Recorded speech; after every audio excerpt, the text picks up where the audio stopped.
வருகிற ஆகஸ்ட் 30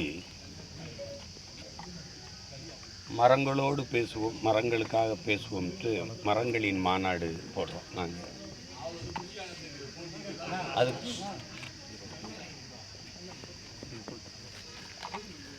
அதுக்கு வந்து காடு சார்ந்த நிலம் தேவைப்படுது. அது இல்லை. இது எங்கள் ஐயாவுடைய இடம். அது உங்களுக்கு தெரியும், எங்கள் ஐயா சைதை தொழிற்சாலையுடைய மனிதநேய பூங்கா இது. அப்போ இந்த இடம்தான் அதுக்கு சரியான இடம். இந்த காடை பார்க்கும்போது எங்கள் ஐயா மனிதநேயவாதி இல்லை, அதையும் தாண்டி உயிர்மை நேயவாதின்னு தெரியும். உங்களுக்கு புரியுதுன்னு நினைக்கிறேன். 1990 ஒரு வெறும் பொட்டல் காடாக இருந்ததை சோலையாக்கி இருக்க முடியுது ஒரு மனிதனானேன்னா, ஏன் நாட்டை இப்படி சோலையாக்க முடியாதுங்கிற கேள்வி தான் இங்கே. மரத்தை வெறும் மரம்னு நம்ம கடந்து போக முடியாது. மனிதர்கள் இல்லாமல் இந்த மரங்கள் வாழ்ந்துடும். ஆனால் மரங்கள் இல்லாமல் மனிதர்கள் இல்லை, எந்த உயிரினமும் வாழ முடியாது. இப்போ உலக உயிர்களின் மூச்சு ஆக்சிஜன் நம்ம சொல்கிறோம், அதை தூய தமிழில் உயிர் வழிங்கிறோம். அது இந்த மரங்களின் கொடை தான். அதை எங்களுக்கும் பின்னாடி வர எங்கள் பிள்ளைகளுக்கு படிப்பிக்கணும். எல்லா பேரறிஞனும் கற்றுக் கொடுத்தது இயற்கையை நேசிக்க கற்றுக் கொடுத்துரு உன் பிள்ளைகளுக்கு. அந்த இயற்கை எல்லாவற்றையும் அவர்களுக்கு கற்றுக் கொடுத்துருங்கிறான். அதை செய்கிறதுக்கு தான் இந்த மாநாடு நடத்துகிறோம். ரொம்ப நீங்கள் பாருங்கள், ரொம்ப உயிர்ப்பாக இருக்கும். இவ்வளவு இருக்கா மரத்தை பற்றி தெரிஞ்சுக்கிறதுக்குன்னு உங்களுக்கு தெரியும். அதுக்கு தான் இந்த மாநாடு. இது மூலிமா நீங்கள் விழிப்புணர்வு ஏற்படுத்த போகிற நோக்கங்கள் சார். இந்த இப்போ நீங்கள் இவ்வளோ சொல்லிட்டேனே, மெசேஜ் கவர்மெண்ட்டுக்கு அதெல்லாம் எதனா ஒரு விழிப்புணர்வு எதனா இருக்குது? அதில் இந்த அரசுக்கு சொல்லி பயனில்லை. அது பதாகையில் தான் மரம் வளர்க்கும், விளம்பரத்தில் வளர்க்கும், மண்ணில் வளர்க்காது. இப்போ இப்படி பார்ப்போம், ஒவ்வொரு தலைவருடைய பிறந்த நாளைக்கும் 1.5 கோடி தொண்டர்னு இருக்கிறான்றாங்க. வருஷத்துக்கு 1.5 கோடி வச்சுருந்தா கூட எத்தனை கோடி மரம் வந்திருக்கணும்? வைக்கல இல்லை. இப்போ ஒரு நடிகரே இருக்காருன்னா, என்னுடைய பிறந்த நாளுக்கு நீங்கள் ஒவ்வொரு ரசிகரும் மரக்கன்று நடுங்கன்னா எவ்வளோ வந்திருக்கும்?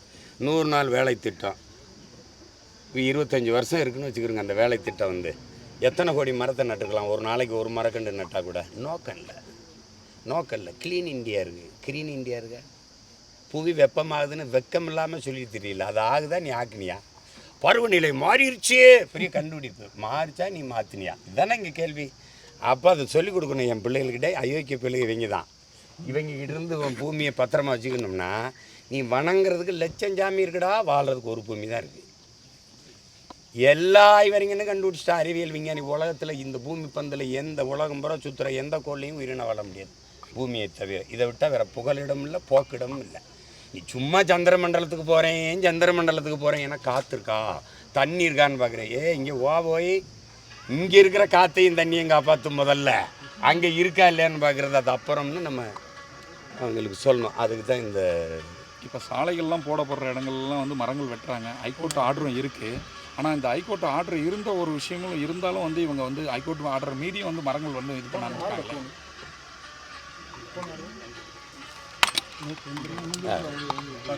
அதான் இல்லை நீதிமன்றம்ங்கிறது அது சொல்லுதுன்னு வச்சுக்கிறீங்களேன். அரசு ஒரு கொள்கை முடிவு எடுத்துருச்சு, மரம் வளர்க்கக்கூடாதுன்னு. என்ன பண்ணுவீங்க? அது நோக்கம் இருக்கணும்ல. ஹைகோர்ட் ஆர்டர் போட்டும் நீங்கள் அரசு செய்யலைன்றீங்க. நீதிமன்றம் சொல்கிற அளவுக்கு நீ என்ன பண்ணுற? உனக்கு அறிவு இருக்கா இல்லையா? எல்லாத்துக்கும் நீதிமன்றம் உனக்கு சொல்லணுமா? உனக்கு புத்திசாலித்தனமே உனக்கு இல்லையா? பூமி வெப்பமாகுதுன்னா நீங்கள் வெயில் அடித்தா என்ன பண்ணுவீங்க? கொடை பிடிக்கிறீங்க. பூமி தாய்க்கு வெயில் அடிக்குது, கொடை பிடிக்கணும். என்ன கொடை பிடிக்கணும்? பச்சை கொடை பிடிக்கணும். என்ன கொடை? மரக்கொடை. ஏன் வளர்க்குறதுல உனக்கு என்ன கஷ்டம்? 10 ஆண்டு பசுமை திட்டம், பல கோடி பனை திட்டம்னு அறிவித்து செய்கிறேன். 5 ஆண்டுகள் ஆட்சியை கொடுங்க, பூமியை பச்சை பொறையில் போத்திப்புறேன். அவ்வளோதானே. நோக்கம் இல்லாதவன்ட்ட நாட்டை கொடுத்துவிட்டு நீங்கள் மரக்கன்று நடலை எழுதியிருக்கா இல்லையா? மரம் வளர்ப்போம், மழை பெறுவோம். அதை விட வேறு என்ன செய்ய முடியும் அரசு? அவ்வளோதான் செய்ய முடியும். ஏன்னா அது அவங்களுடைய சமூக பொறுப்பு முடிஞ்சிருச்சு. நோக்கம் இல்லை. குடியை கெடுக்கும், குடிப்பழக்கம் உடல்நலத்தை கெடுக்கும், மது வீட்டுக்கு நாட்டுக்கு உயிருக்கு கேடு. அதோடு அவங்க பொறுப்பு முடிஞ்சிருது. நீங்கள் அதுக்கு மேலே போய் அவங்ககிட்ட கேள்வி கேட்குறீங்க. நீங்கள் கேள்வி கேட்டிருக்கணும் இல்லையா? மது வீட்டுக்கு உயிருக்கு கேடு, சரி, நாட்டுக்கு என்ன கேட்டது? 50,000 கோடி லாபம் வருதே. சரி, நாட்டுக்கு கேடான மதுவை ஏன் நாடு விற்கிதுன்னு நீங்கள் கேட்டீங்களா? கேட்கல. அப்போ மரம் வளர்ப்போம், மழை பெறுவோம். எப்போ வளர்ப்ப? நீங்கள் காட்டையெல்லாம் அழிச்சு விட்டு தூய காற்றுக்கு 4500 கோடி நிதிநிலை அறிக்கையில் அம்மா நிர்மலா சீதாராமன் ஒதுக்குனதை படிச்சீங்களா இல்லையா? எங்கேருந்து காற்றை வாங்குவீங்கம்மா? அது எப்படி எனக்கு கொடுப்பிய? ஆளுக்கு ஒரு குடுவை தரேன், இடுப்பில் கட்டிக்கணும், மூக்குள்ள மாட்டிக்கிட்டு போகணும். அப்படியா? கொரோனா டைமில் அதான்.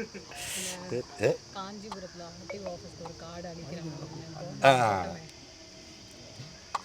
ஒரு அரசு அலுவலகம் கட்டுறதுக்கு இருக்கிற காடை அழிக்கிறாங்க, மாற்று இடத்துல நடுறேங்கிறாங்க. காடு எல்லா இடத்துலையும் அமையாது. இந்த நிலத்தில் இந்த காடு தான் வரும். அந்த காடை எங்கள் ஐயா வளர்த்துருக்காங்க. இது கரெக்டு காடு, இந்த இடத்துல இதுதான் வரும்.